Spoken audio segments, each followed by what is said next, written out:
Thank you so much for stopping by the garden today. We're going to go over my little Crassula Marginalis Rubra because she's been growing for this past year. She's only a year old. She started growing from this little cutting I got from Lowe's. Look at that little cutting. It was so small, it's like an inch big, and this is what we got out of it. She's been growing indoors in my eastern facing exposure for a year now, and you can see she's starting to trellis over this pot so good, and we're going to end up propagating her as well. So we're going to do another propagation video, like an add-on to this video, and we'll propagate her, and I'll show you guys how we did that. It's really easy. So it's time for watering, and I just wanted to go over some tips on how I care for her because she's so easy to care for, you guys. It's a really low to medium light house plant.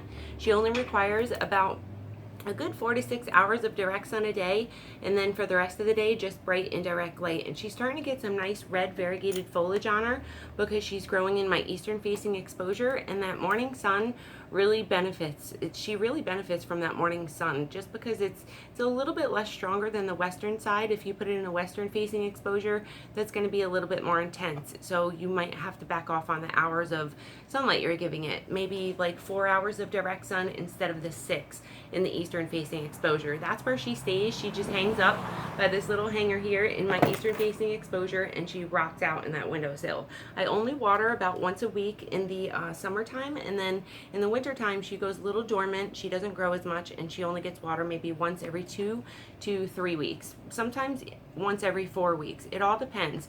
If I have drier climate and I notice that that the heat's kicking on in my house and that the air is really dry, this pot might dry out a little bit faster, so I might have to water in those 2 weeks. But if I notice that it's still plump, the leaves are nice and plump, you will feel the difference with this plant.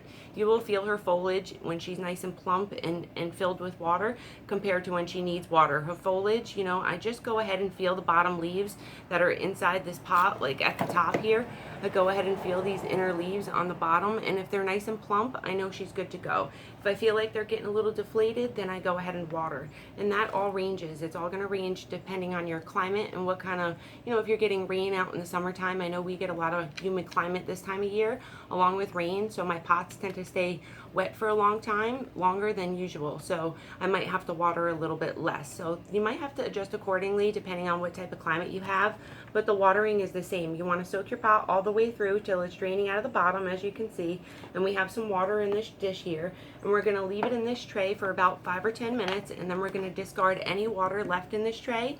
We're going to discard it. I usually just go ahead and water another plant with it if I don't have bugs. If you're dealing with a bug infestation and you're watering, I wouldn't recommend you recycling your water, but usually I'll just take this and go water something else with it so I don't waste my water. I use a lot of rainwater, plus why not use it if you can. I always like to recycle whatever I can around here. So after that 10 minutes, you can go ahead, discard that tray, and then put it back in the windowsill once it stops dripping a little bit. I usually just keep it in my sink or something until she stops dripping. I pick her up, and if she's not dripping no more, I'll go ahead and put her back in her home. Thank you so much for watching, you guys. I hope this helped you in the best way possible to just take care of her. She looks like little hearts, like trailing hearts. I don't think it's called the trailing heart, but I know her real name is a Crassula Marginalis Rubra, and she's just a trailing succulent, and she's really beautiful. She's easy to care for, and if you guys need any help at all with growing these, let me know. I'm always here for you, and I'd love to help you in any way I can. We will see you guys next time with another video on more succulents. Bye-bye.